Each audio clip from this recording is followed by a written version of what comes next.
Welcome to Mentoring Moments. Mentoring Moments is a sub-series of the E-commerce Edge podcast. It is composed of clips taken from Jason's one-to-one and group mentorship sessions. Hello, everybody, and welcome to another episode of the E-commerce Edge podcast with me, Jason Greenwood, your host. It is my pleasure to welcome Mr. Yousef BENHAMIDA from Humboldts Secret Supplies to the podcast. Welcome, Yousef.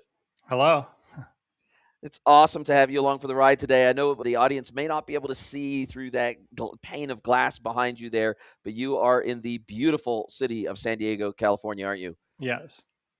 I grew up in Riverside. I know San Diego very well. Grew up I left Southern California in my early 20s to move to New Zealand. Lived there for almost 30 years before moving to Mexico, but spent a lot of time in San Diego. I think, gun to my head, if I had to move back to California, which I hope I never have to, but if I did, I think San Diego or Newport Beach would be like top of my list of one of the two places that I'd love to live, because I tell you, San Diego and Newport have they're just beautiful, and the weather's amazing, isn't it?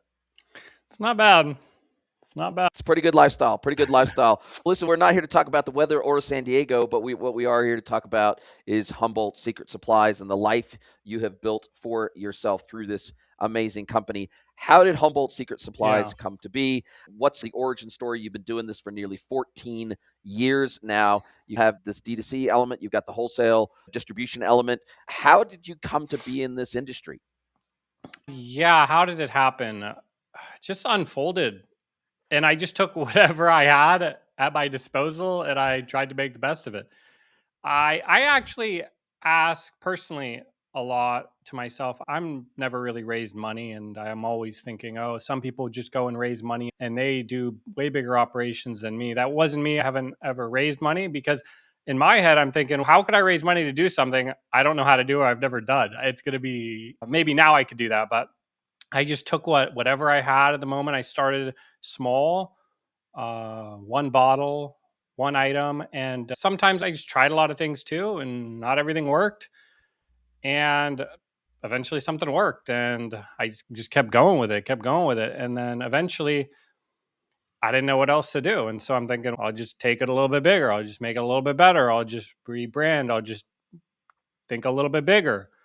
And as much as I keep thinking that I'm done with it, I keep finding errors that I didn't know. So even though, let's say, I've been doing it for 14 years, I keep finding things that I'm learning, and I'm just, wow, I can't believe I didn't know that. So I know you asked me how it started, but at least why I'm continually going in the same venture. Wow, incredible. And you are a manufacturer, you're a distributor, and you're a D2C retailer all rolled into one. So when you first started out, were you selling direct to consumer Yeah. only? You had this product, you had this growth product, right? Yeah. Plant nutrient manufacturer, and you were supplying primarily the hydroponic and agricultural industry. Were you originally supplying like domestic users of the product, or Yeah. did you start out working via distribution Yeah. and wholesale So, accounts? okay. So basically, I started off making one bottle. I started making more after that. And I started selling just through the website. The initial sale was through website, direct to the consumer. But I think, and then I started a wholesale side of the site too. So people that wanted to buy wholesale could go into that portal. And I was just I was accepting any money that came in. I was willing to do Yes. whatever I didn't. If wholesale people want to give me their money, I'll take their money. If D2C people want to take their money, I was taking money from everywhere. Now, actually, it's not actually the most brilliant thing to do if you want to scale. That's actually one of the limiting factors, is that I'm willing to take everybody's money. So I literally have to not take everybody's money anymore. But so I was selling D2C like you were saying on the Shopify site, but it was in Zencard back then. I made it in Zencard. Big mistake. So I couldn't even track like stuff on Facebook ads. I didn't have a pixel. So then I started selling to wholesale people. I personally sold to 600. I was in 600 hydro stores. And then Amazon, same sort of thing, whether people want to call it D2C, whatever I consider a D2C. It started getting hot on Amazon. And yeah, I was selling on Amazon, selling on site, selling wholesale. And then I started making people's products too, private labeling. And when you first land, first of all, I'm guessing that from the D2C side of the house, you were doing like all your own Google ads, you were doing all your own, I guess, running your own Facebook ads, you're doing everything. When we're in startup mode, we have to do everything ourselves. We kind of have to own everything ourselves before we can make enough money to start outsourcing the things that we're maybe not the best at from a Yeah. growth perspective. So how did you first start driving traffic to the D2C side of the business? Yeah. And then at the same time, I'm guessing you were picking up the phone and ringing up some of these hydroponic shops and Yeah. said, "Hey, I've got this product you might like to carry. Can I send you a sample?" Or because you were trying to grow both sides of the business simultaneously, right? Yeah, they were slightly interconnected though, because when you make it okay, so when you make it very popular with the end consumer, it will naturally trickle to the wholesale. So rather than Yes. directly target the wholesale, the way to directly target the wholesale is to directly target the end user, get it popular there. They tell the wholesalers, or they make it popular, and then the wholesalers inquire to you. Reaching out to wholesalers, reaching out to them, honestly, it doesn't really work that well. Yeah, okay, I've called every single hydro store in the nation, probably, possibly more than once. Was I able to do Wow. some business with them? Yes, I was able to do some business with them. Was it extremely hard? Yes, it was not that easy. Were the terms as good? No, everything was just not as good. It was so much more difficult. Rather than advertising it out, the wholesale people see it still too. The people who own the stores see it too. The buzz, everything, and then figuring out how to get the wholesale people to contact you or the retailers to inquire you. Then it's a little bit easier. Then let's say if I called a hydro farm, almost impossible, but I was able to get Hydro Farm to reach out to me. And by the time they were even willing to reach out to me, I didn't even want to have them distributed anymore, because then they had these terms and I said, I don't even need you. I know how to run Facebook ads and I know how to get it popular because I was the end consumer. So I can talk to these people. I could talk to these people and tell them all about the product. So I was the kind of the salesman pushing the Facebook ad. So you're asking me a lot of questions, how was I getting traffic, all this stuff.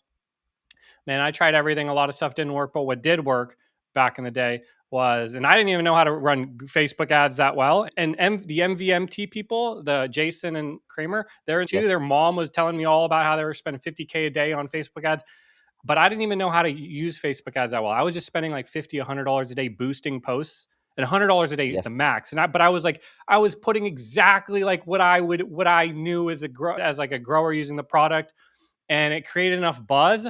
I wasn't tracking anything that it just started coming everywhere. Like wholesale people started coming, people started buying it, and the consumer people were buying on Amazon because not everything's trackable. And then simultaneously, I was deep in Amazon, reading all the rules, to figuring out the emailing system, what you can and can't do, and I figured out how to give away a free product correctly, not say, here's a free product, give me a review. Here's a free product, please leave a review. And so I started giving out tons and tons of samples, making the coupon codes to be able to automatically give a free sample out to them of a Yes. size. And I was getting 3 reviews a day. And in 100 and in 300 days, in 1 year, I had 1,000 reviews on my first product. And I wasn't even running the PPC at the time because I didn't even know how to. I was running it, but I wasn't running it. And not only the reviews, and then I hired, back in the day, it was called it was Tenuity's name before. It was like Tenuity had a name. There's an agency. Okay. So I'd never been with an agency. Somebody at Yes. my tennis club mentioned, like, I can't remember. They had a name. Their former name was like Click something, or I don't know. And Yep. I went into a meeting with them in downtown San Diego, and I ended up saying, okay, all right, I'll hire him. And then my sales started skyrocketing. I was like, wow, I have no idea how to run Amazon ads. These people. And but before that, the reviews and just everything else. Yeah, it was a culmination of a lot of things. I sent out a mailer. I sent out a nationwide mailer. Spent $3,500 on a nationwide mailer to send it to every single hydro store. And I got Wow. one person who called me, wanted an exclusive. I ended up doing like over $1 million in business with him. Like, he was giving me $50,000 a month. I had to fly to him, blah, blah, blah, blah, blah. I sent out the mailer a second time, didn't really get that much of a response. I said, all right, spend 7,000. I tried it once or twice. I got one person. I'm not gonna try it anymore. So yeah, I Wow. tried everything. I tried everything. Wow. And were you going to some of the garden shows? Were you going to some of the trade Yeah. shows? Were you going, like, what were you doing apart from all the digital heavy lift that you were doing? Because you're doing the Facebook ads, you were doing the Amazon advertising, you were doing the Google ads, the Meta ads. You were Mhm. doing, it wasn't Meta at that point, it was still Facebook, but you were trying everything from a digital advertising perspective that you could. You were making sure, I'm sure that you were thinking about SEO as well, so that you represented well organically. But at what point did you feel like, hey, I've exhausted all these growth channels and now I need to start doing a little bit more of guerrilla marketing? I need to be more visible in the physical spaces as well, which means I'm probably going to have to go to some garden shows. I'm probably going to have a booth. I'm Yeah. probably going to have to maybe attend some trade shows. Was that ever on your radar? Is that a Yeah. priority to you? Did that help your business? So it was on my it was on my radar, but it was too high of an expense for me because Yeah. so eventually after I'd gone to the trade shows to see what it's all about, but I never spent the Yes. money there because it was too high of a risk because I always thought I could spend 10 grand on a lot of other stuff. Facebook ads. Yeah. And long story short, it took me 10 years to be able to go to a trade show. I finally went to the MJ, one of the big trade shows. I went to it one time, just one time. Yes. And I just said, fine, I did it. But personally, I don't know, in this digital age, I don't even think you need to do it. You get heavy and blow up on TikTok or Instagram and you Yes. just channel all that money to digital. Realistically, I went to a few trade shows and I can feel like this is not the right way to spend money. Some businesses, I don't know, they say that it works. Like I talk to people and they say, oh, we get so many leads from this. And I don't know. It's just my gut feeling, at least for what I'm doing, my items, CPG, what is it? It's all about UGC and influencers and ad spend and production and everything. That's what I feel like it's all about. Wow, amazing. And when you first started up with this idea, was it born out of a passion for you were making your own nutrient to use in your own life? You were doing hydroponics yourself, and so therefore you were like, cool, I'm gonna go into business doing something that I know and love because I'm using it myself in my own life. So I'm eating my own dog food, so to speak. Or was it you saw a gap in a market that you were interested in? Not that you were necessarily involved in it, but like, how did you decide on the product that you wanted the first to go to market? The first one, yeah. There's a great story about that. So I would have only known to create it by going through everything I went through. It would have almost been impossible to know everything, gain the knowledge. It's like my knowledge is stacking. Okay, so I was growing. And obviously, eventually, I'm like, oh, I can't grow anymore and grow bigger without assuming more risk. So I saw my exit. I'm like, I'm exiting. And after a few months of not doing anything, I had no idea what I was going to do. I was sleeping on my friend's couch for a few months. And I remember I was sleeping in my brother's house, and on the couch, I had taken an Ambien to go to sleep, actually. And Wow. so I was a little out of it. And I just thought, oh, all the money goes to these fertilizer companies. I know that all that. And so I go, oh, I guess I'd been talking about it for a long time and I didn't know about it because when I actually came out with it, everybody was saying, oh, you've been talking about that for a long time. And so I just made a login with a CDFA. And in the morning, they sent me an email and said, you have an account now. And I go, oh, really? Wow, I have a fertilizer account. I thought you had to be something special. But in terms of the product that I came out with, from being in it in the industry, there were exclusives. Like certain retailers had exclusives on some items. One in particular was Canna Boost by this company called Canna had an exclusive on, like they'd only give the product to certain stores. And they'd give out samples to a lot of the customers, get the product hype, show the before and after. And then when I'd use it and see the results or get hooked on it, I would try to go around to every single store. But no, every store didn't have it. Only that one store had it because the retailer was incentivized to push it for one because they had an exclusive. So it was like the retailer had protection. Almost a location protection. Monopolistic protection. Sort of. Yeah. So yeah, giving these territorial rights. Yeah. And realistically, they don't really work that well, especially with Amazon these days. But I saw the Amazon thing coming from a long time ago. And so basically when I came out with my item, I just used an item, made an item that would give similar or better results, priced it right or better. I priced it like 3, 4, 5 times cheaper or something. It was really expensive. Like I couldn't buy the product. It was so expensive. It was like, It was without going into like the usage rates and how much it actually costs and how long it would last. Crazy. You couldn't make money with it personally. And so I did the math for all the growers. I broke it down on feeding charts, on comparison charts. Use this and this is how much you'll get 5 times the amount. You'll have to buy the other one 5 times less. And I pushed this feeding chart out and I just started with that one item and I was giving to some people exclusive rights, but they would buy $2,000 a month every month. They would keep me in business, or $5,000 a month every single month. And so now I had this steady stream of income. And so I had this thought of, oh, I'm gonna give exclusive rights on every single territory over the United States. It only works when people ask for it a little bit more, or they come to you. It's all about getting them to call you, getting them to contact you. And then because then you have the leverage, right? yeah, or that they're interested enough. They're just not that interested. Yeah. So you're, oh, okay, cool. You're there. They're very interested. Oh, instead of rather like taking the one sale, you could say, oh, what can you push every month? Oh, you ever thought of having exclusive? Oh, then now you have this steady stream of income. Yes. So, but that's how it When started. you say so sorry, just to clarify, so when you say exclusive, not only is it's a two-way exclusive, correct? Meaning that you're agreeing that you won't sell to any other retailer or distributor in their region, whether that's a city, a state, a catchment area, whatever it might be. Are they also, on the flip side, agreeing not to carry a competitor's product? So it's a two-way exclusive. They can carry. No, it's all about the sales. It's all about the sales that come in. They can carry as unlimited products that they want, but it's okay. You get X amount of radius, radius around the location, and then they buy X amount per month, whatever that reasonable amount given the rough territory, some rough. And so if they perform well, maybe you give some bonuses. So I gave lots of extra product, lots of bonuses. Like people would, it was called sprinkling on top. Yes. make it juicy. Make it some other people have different terminology, but so that's also part of the reason why I didn't want to go with a distributor, because I was like, now I have all these 600 people that carry my product. I could just call up and do deals with them and just negotiate this steady stream of income, sell directly to them, have control, so that if I sell to a distributor, it's not going to pollute their environment and screw up the deals.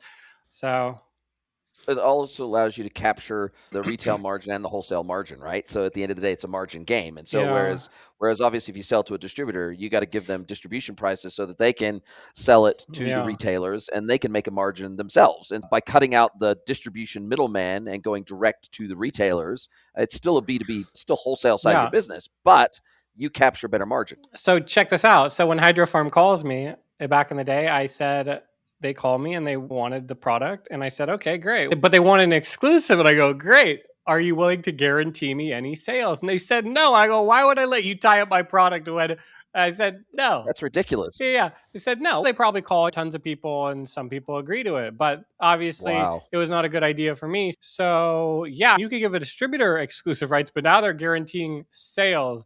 So it's less likely for the bigger people to guarantee. So basically, I would have to go to work pushing it for them.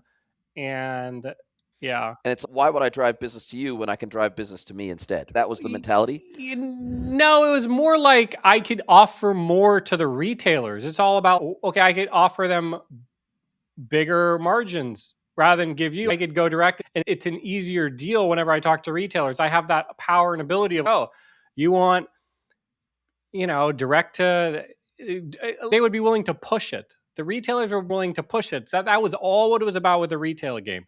Yeah, you could do a lot of marketing, and some companies, it pushes itself. But for me personally, I wasn't pushing in enough into the ad spend where it was like crazy. So like I was depending hopefully on some retailers to push it. So I was how I got hooked on CannaBoost. I did the exact same thing with these other retailers. I made 10, 20,000, 30,000 2-ounce bottles of samples. And I would get every order, I would give a box of like 100, 150 samples on every $2,000 order, $2,500 order. I would give them a box of 2-ounce samples and they could sell them. Here's the beauty of what I would do. They didn't say sample on it.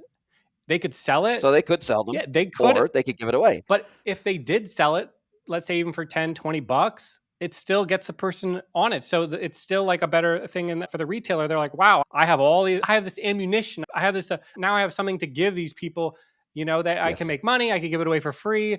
They come back, they buy more. Everybody's winning. And it was all based upon giving. When I stopped giving, I stopped getting.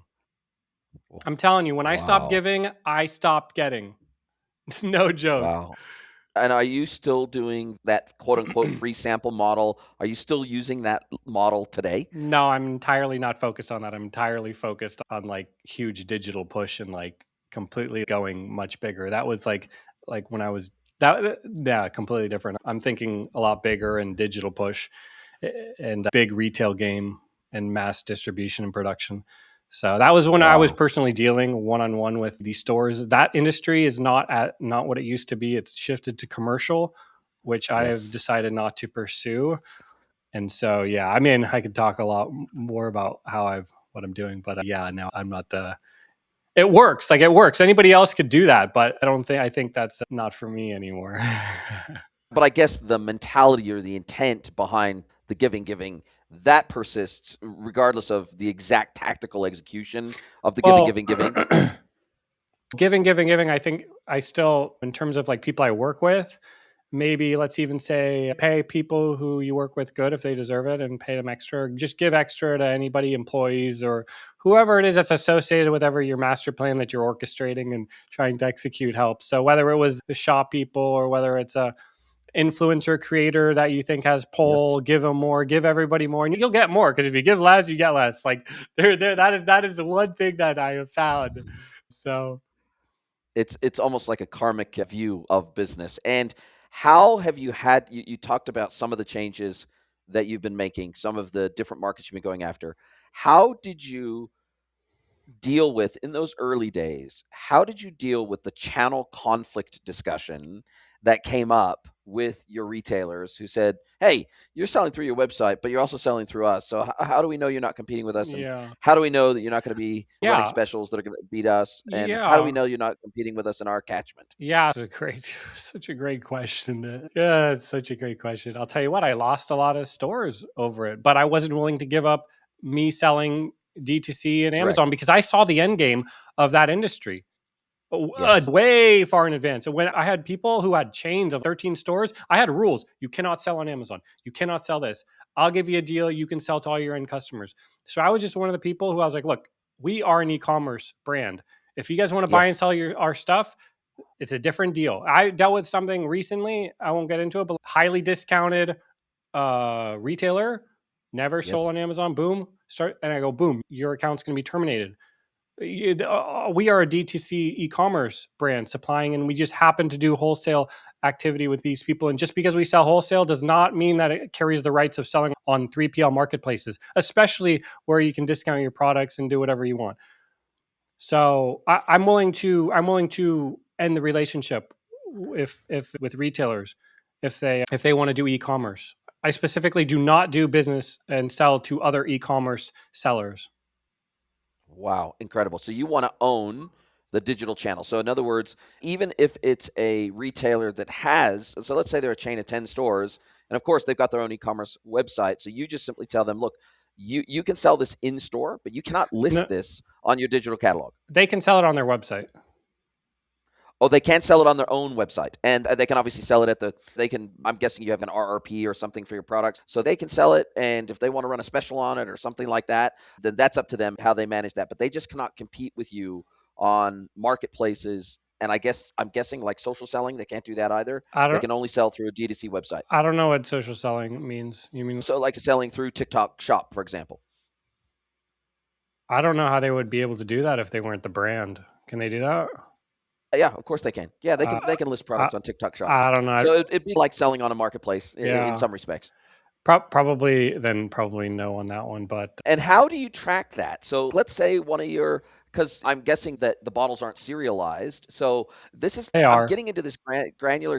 So the bottles are actually serialized. So you would be able to track this if someone started selling on Amazon in competition with you. You'd be able to buy a bottle and you'd be able to know exactly who supplied that bottle. Maybe not the exact bottle necessarily.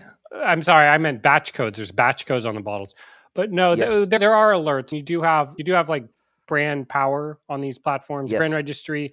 You can say, I know where the product's going. It's this quantity. There's a lot of info. We get notified immediately from Helium 10 if there's other people listing items immediately. Like this, I know about it more multiple sellers.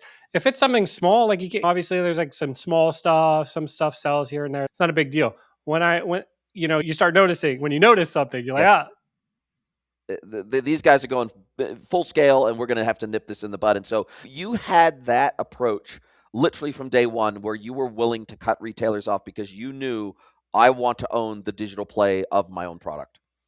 Yes. Wow, amazing. Because I know there's a lot of people that they start seeing dollar signs of a potential retail partner, and they sometimes think to themselves, "Bird in the hand is worth two in the bush." I've got this slowly growing digital side of my business. I've got this opportunity with retail, and so for some people, they feel like retail is the holy grail. If they can see their product on a shelf somewhere, they feel really good about that. No, But you were no. really clear about where the market was headed. Yeah, look, there's also different levels of retail. So I was just at the Walmart headquarters last month. Yeah, Yes. yeah. So Wow. I've seen another levels of retail, and so yeah, I don't even know where I start with that, but yeah, it's there's a reason why you get on shelves. Yeah, Yes. so it's because it's going to sell. Like if you're getting, depending on what retail shelf, it's going to be there because they want to sell. So it really Yes. depends on which retail shelf you're talking about. Because we were just talking about hydro store shelves, Yes. and then but there's also like other levels of retail, and those two Yeah. are entirely different. They're run Yes. entirely different. It is entirely different stratosphere. I don't even know where to start with separating them, to be honest. But Yeah, there is the a big there, box yeah. retail is different to independent chains, that's for sure. And so when you are thinking about going into something like a Walmart or a Target or a Home Depot or something like that, when you're trying to target like the big boys and girls of the industry, the big box retailers that feel like they could be a good opportunity for you, do you work through agencies? Because I know there are specific agencies that they've set themselves up purely to help brands get into places like Walmart, and No, they have the relationship, or do you no, do it 100% yourself? I have the relationship. I Wow. have to do it all myself. Yeah, Wow. I was invited out there to learn to learn how it all works. Agency, I don't know if an agency can help you, but I was extremely fortunate to run into them, and I'd spend money at a trade show and made myself Yes. and it made everything look very nice, and I did the best thing I could do when I ran into them, and they ended up inviting me out, and I met a lot of people involved, and I understand how it works, and it's an enormous, I would call it mountain to climb. But once you understand it, it doesn't just work. It doesn't just work just for what you have. You have the ability, once you understand, to create something else. It's not just plant food. Yes. It's how the system operates, and basically you enter in as like an architect. So yeah, it's more, yeah. So yeah, I would not rely on an agency to do anything. Maybe it'll work, but I feel like you got to Yes. do a lot of things yourself. Yeah, at least you gotta know how to instruct the agency so that you're not operating it, completely in the blind. what you just said, you have exactly what you just said. Yeah, you have to know enough sometimes to have to instruct them. I feel like And so today, as of today, do you work with any digital agencies at all? You said for a while there you were working with an agency that was running your Google ads. Do you outsource any of that today, or do you oh have an yeah, internal team now that does yeah. all your digital marketing and So advertising? no, so I work a lot through Upwork, and Uh-huh. I've worked with agencies, but just the cost and the output, I get more. And so I have a person for Google. I have a person Yes. for Google that does Google Bing. I have the person who does like Clavio's emailing. Marketing. Then I have Facebook. Then I have other. I've had agencies, but I usually have gone through Upwork and dealt with them. Yes. And so then I have this row of like 5 or 6 people who are dealing with all that aspects. It's lower cost, and it seems to give comparable results. It doesn't have these long commitments and all these hardcore contracts because I'm operating through Upwork. Yes. I'm sure, Yes. yeah. So that's personally how I've done it to stay really lean recently and for a very long time. Agency model, I'm sure works, and I've talked to agencies, the big agencies, and they want long commitments, Commitments. yeah, this and that, and They like, want well, retainers and contracts yeah, and yeah. So I'm like, oh, maybe I'll just dive in, figure it out really good, spend a ton of time, like finding some good worldwide people on Upwork, and then really instructing them to do it. Now, oh, I have my own agency. Oh, yes. yeah, yeah. So Yes. And so you feel like freelancers are giving you the best combination of price versus performance, but then obviously there's a yeah. management element that is required, that you have to spend some time managing those resources to make sure you get the most out of them. Like, how big is your internal team then at this stage? Is it still just you, Mm. 100% contractors outside of that, or do you have an internal team as well? So I have 5 Currently, I have 5, and this is down off season because I'm seasonal. Yes. I have 5 people at the warehouse, but I Yes. also have an automatic filling line, so it can make bottles pretty quick. Oh, Yeah, so I have 5 people at the warehouse full time right now, and then I have probably 10 or 11 freelancers on Upwork. yes. Yes. Uh, yeah, that has to do everything. Probably 10 or 11 people. Probably Wow. 11, yeah, Amazing. 11. So And from a management team perspective, you're it. You manage the whole operation. apparently, Wow. apparently, Th- there's a lot on your shoulders. There's a lot on your shoulders, but obviously that keeps the business lean. Do you have, or when you went into this, did you have a vision of saying, hey, at some stage I want to exit, I want to sell this business to some big company that can acquire me, and I'm setting myself up to be acquired? Or did you say at some point, hey, at some stage I'd love to go public? Did you say, I don't really know where this is going to end, but I'm just going to run with it as long and as hard, as fast as I can at this? Did you have any grand plans when you started out, or is that sort of yeah. just born itself out over time? Yeah, no, I had grand plans. I wanted to make $1 million, and then I wanted to make $1 million in a year. I wanted to Yes. make 1 million. I didn't know how it was going to happen. And weirdly, I got really lucky in COVID. I made over $1 million 2 years in a row because e-commerce and Wow. home and garden. Yeah. So all of a sudden, everything shot up. And it's the funniest story. I went into the warehouse because I didn't have a full automatic filling line at the time. And we had this process of like how to hire people, background check, this and that. And I literally went into the warehouse because everybody's a little slower than me. When I started seeing everything spike, I'm like, oh, I literally said, how many people are we interviewing today? He goes, 5. I go, great. You're hiring 5 today. How many people are you interviewing tomorrow? He goes, 5. I go, great. Hire those 5 too. We got 10 new people, did background check at all. One guy ended up like showing up like drunk, sleeping on the side. We found him like laying, sleeping on the sidewalk. Oh dear. Another guy passed away. I don't think any, and then eventually, we didn't end up keeping any of them. And then things slowed down. But that's how I was able to make $1 million in a year.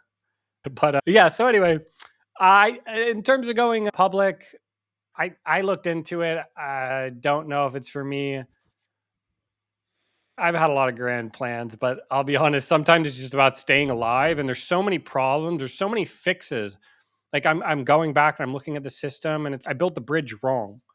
And correct 13, 14 years of errors because I didn't know, because I started off doing things, I didn't have any money. And so I just was doing things cheaply, and I'm unwinding the things that I did cheaply that now I'm like, Yes. okay, this is like causing too much of a headache. Like just so many systems. And I'm telling you, I'm sure you probably know, it's like building a bridge. I built the bridge and I didn't build it. I didn't build it right. And so like I having to go back and look at all the people who did electrical and the concrete foundation in this, and I'm having to audit every single part, and I'm having to fix every single part, having to document every single area, make everything nice and neat, all organized. I've been spending months and months and months and months, 19 hours a day cleaning up and fixing everything. So yeah, focused on growth and fixing the bridge right now. And anybody, I guess that tells me that anybody that thinks that the entrepreneurship life is easy and glamorous, especially once obviously you get to the size, the scale, and the duration that you've been at this, people would assume oftentimes, hey, look, this guy's been in business for 14 years. He's got it all together. He's got it nailed. Now it just runs like a well-oiled machine, and he doesn't really, he can be hands off now, 14 Yeah. years in the game.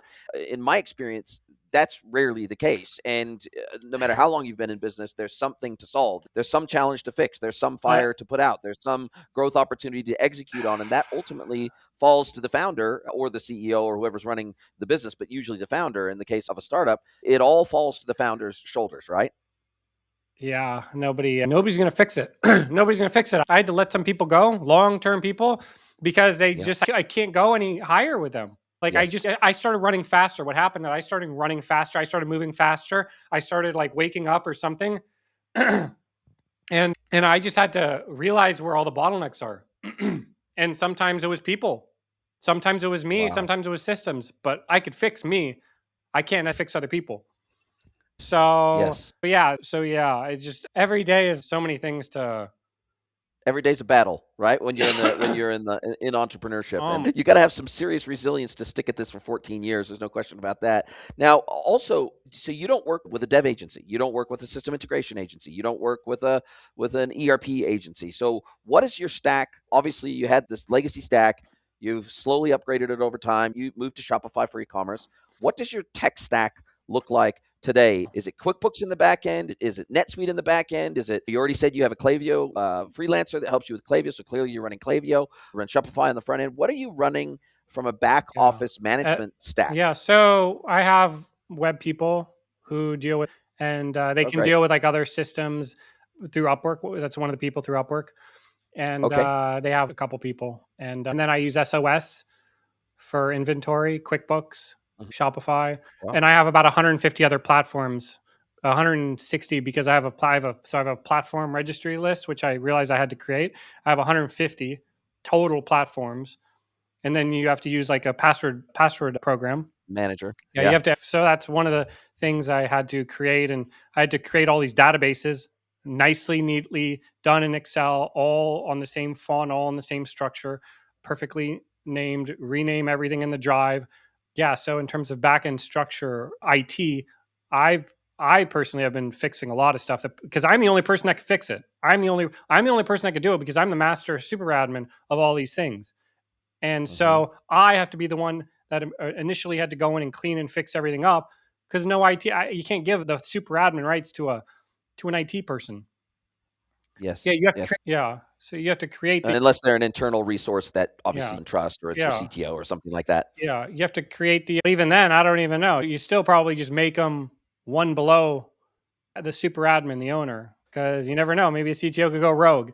Yeah, I Yes. don't know. I don't know. Anyway, so yeah, so basically, So you've got 150 back office systems that you well, use, and I'm guessing that includes obviously domain management, that includes email systems. That I'm guessing that includes just about just every single SaaS solution that you use in the business. no, just everything that has a login. It's not necessarily like just everything that where we buy stuff from. Amazon, normal Amazon, Yes. QuickBooks, all the compliance portals, every portal you could possibly log into. Yeah, Yes. yeah. So not necessarily paid, but there's Yes. 150 things.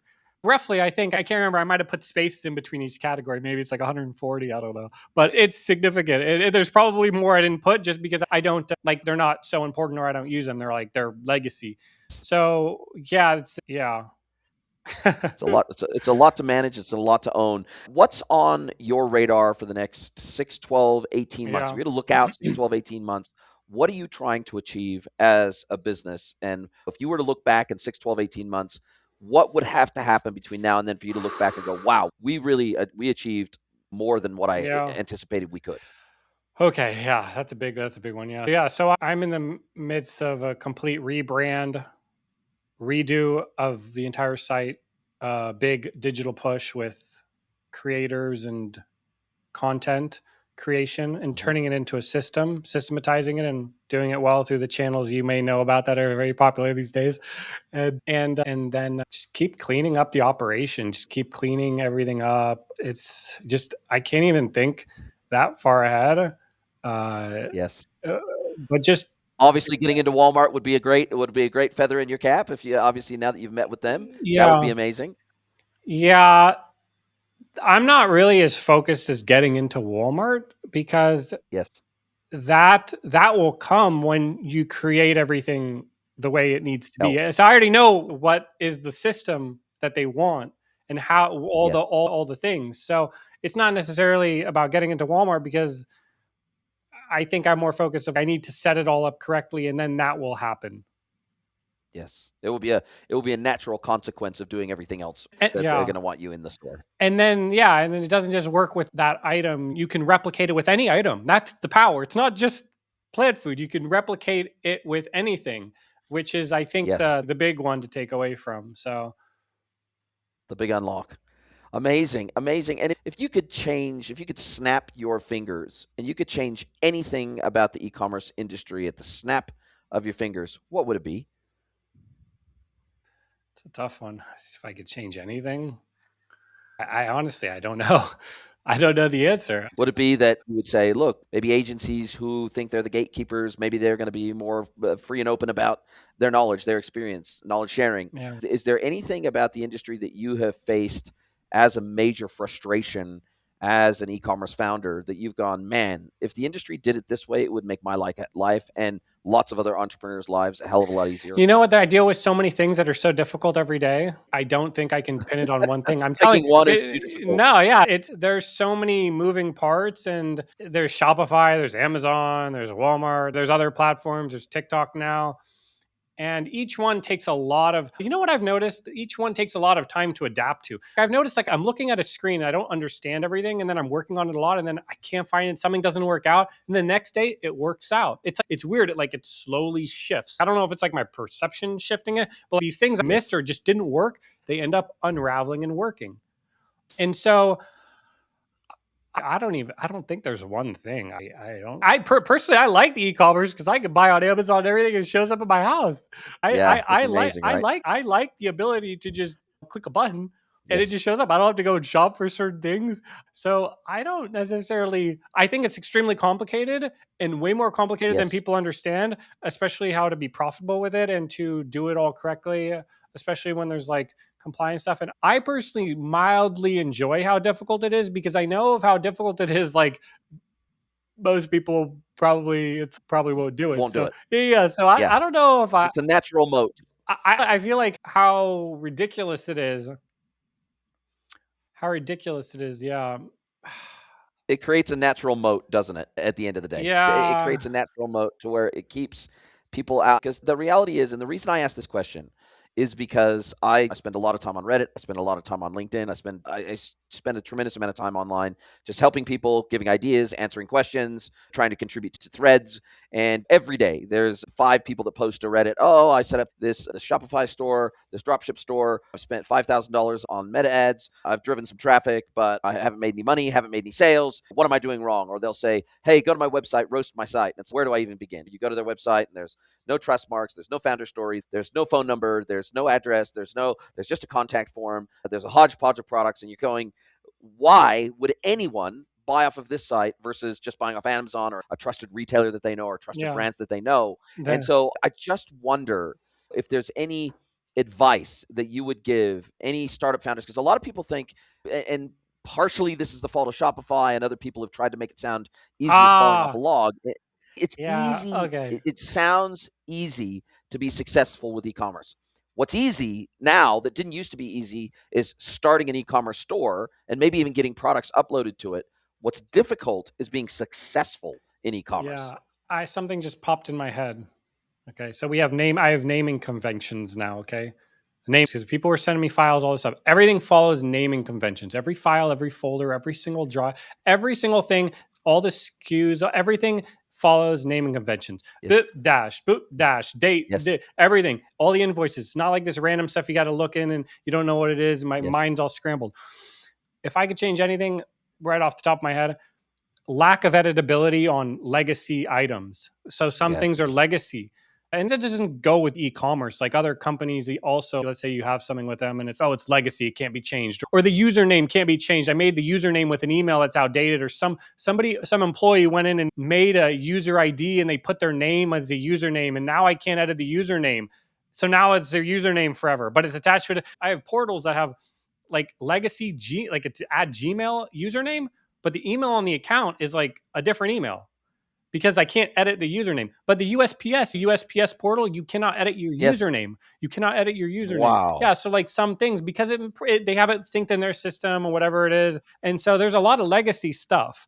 But I would like to be able to edit things like that so I can read them better, so I don't have to cross-reference and put in like this random code, a note for yourself or something in your password manager. It's like a random code that goes to the SKU. It's, what if the SKU was just named the product name with the company and the size? So I'm very careful, but everything I've learned now, I'm very careful. Like when you're listing or creating these things, is it changeable? Is it not? Okay, I need to review the names of all these. So you give me a SKU list, I don't have to look at all these random things. I can see the real name and the product size. It's, that's a huge bottleneck and a scaling issue. Like it scrambles your brain. Yes, could not agree more. This has been a really interesting conversation. I super appreciate your openness and your open book approach to our chat. If people want to get a hold of you and they want to talk all things entrepreneurship, building a business, e-commerce, digital, what's the best way to get a hold of you? I'll drop a link to your LinkedIn profile, of course, but what's the best way to reach out and have a chat with you? Yeah, you just Google my name. I got a website, Instagram, I have LinkedIn. I'm sure they could Wow. find one of those three. That'd be a message if they really want to talk to me. Yousef. They can chat GPT you, and I'm sure they'll find Yeah, you, which yeah, is yeah, how yeah, everybody seems to find me these yeah. days. Amazing. Listen, this has been a super fascinating conversation. I think this is going to be super helpful to, especially some startups out there that are going to hear all the challenges, all the things they're going to have to face and overcome as an entrepreneur in the e-commerce space. I think it's going to be super helpful. Now, as we do come down to the end of our time together, this is where I get to flip the script. I get to let you ask me one question, any question you like. It could be personal or professional. So, Mr. Yousef BENHAMIDA from Humboldts Secret Supplies, what is your question for me today? I actually don't know if you have an e-commerce store yourself. Do you? I do not, but I did. So I actually started out my career in digital working for an agency 25 years ago. Started working with an agency, initially an e-commerce agency, an e-commerce development and marketing agency.